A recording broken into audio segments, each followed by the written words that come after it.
Thank you, Mr. Chairman. Thank you for holding this important hearing, and thank you to our witnesses for being here today and for your service to our country and to making our airspace safe.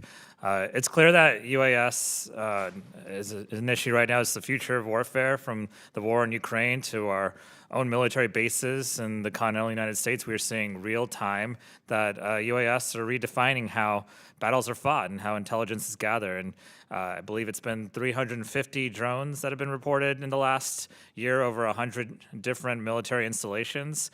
That's 350 different potential national security breaches that we know of. These include highly sensitive sites such as nuclear facilities and major military bases, and that's a huge threat to our national security and the lives of our service members. And unfortunately, our lack of coordinated, effective response needs to be addressed immediately. And I know everyone here today wants to work on it and is planning on working on it. And so we're familiar with this issue in my home state and the Commonwealth of Virginia. In December 2023, service members at Langley Air Force Base in Virginia saw drones hovering over their airspace for 17 days. And Langley, for those who don't know, is home to key national security assets like the F-22 Raptor stealth fighter, and it plays an important role in keeping us safe here in our nation's capital. And so we also have some important naval assets in that area too. And these drones demonstrated complicated aerial maneuvers and didn't just broadcast on known frequencies, suggesting that they weren't just a local hobbyist making an innocent mistake. As far as we can tell in Congress, there was and still is not a cohesive or coordinated plan for how we're going to deal with this. But maybe we can learn more today about what's happening now and what we can do moving forward. Our job on this committee is to find answers to questions, and I have a lot.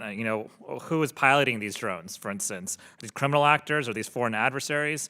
Are they simply local hobbyists with advanced capabilities? I'm not sure about that, but maybe that's the case. And what are they doing? Are they gathering intelligence? Are they probing for weaknesses? Are they planning an attack? And finally, what is our plan for dealing with them safely and effectively? Because these UAS are a clear and present danger to our national security, and we need to have a plan to counter them. There are several areas I'd like to focus on today. The first is counter-drone authorities. Right now, the U.S.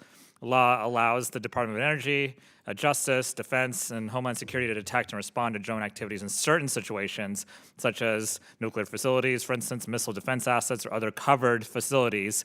But only around half of all military installations actually fall under this definition of covered facility, which is why I think this may be something we should look at for change. The second is counter-drone technologies. It's not just as simple as shooting them down, as we know. There are homes and businesses and parks near bases like Langley, and people live there, children play there. Shooting down drones could endanger people in these communities, especially if we don't know what payloads the drones may carry. And a missed shot could also pose a threat to commercial air traffic as well. And so, we need to find a way to safely counter some of these incursions. And we have other technologies at our disposal, like jamming and disrupting and even taking over unknown or hostile drones. But there's a lot of work to do to develop these capabilities, and some of that work actually takes place in my district in Northern Virginia. And with that said, I don't know of a silver bullet, and so it's going to take a coordinated effort, I think, at the state, local, and federal level. And so we're all going to have to work together because everyone's got different jurisdictions. And I'd like to, on that front, see if we can work together and maybe have some sort of task force in place so that information is easily gathered and where everyone's up to date on the latest technology as well as the best practices. And so this is a very timely hearing on an important issue, and I want to work with my colleagues on both sides of the aisle to come up with a plan to protect our military bases and protect the American people. So I yield back.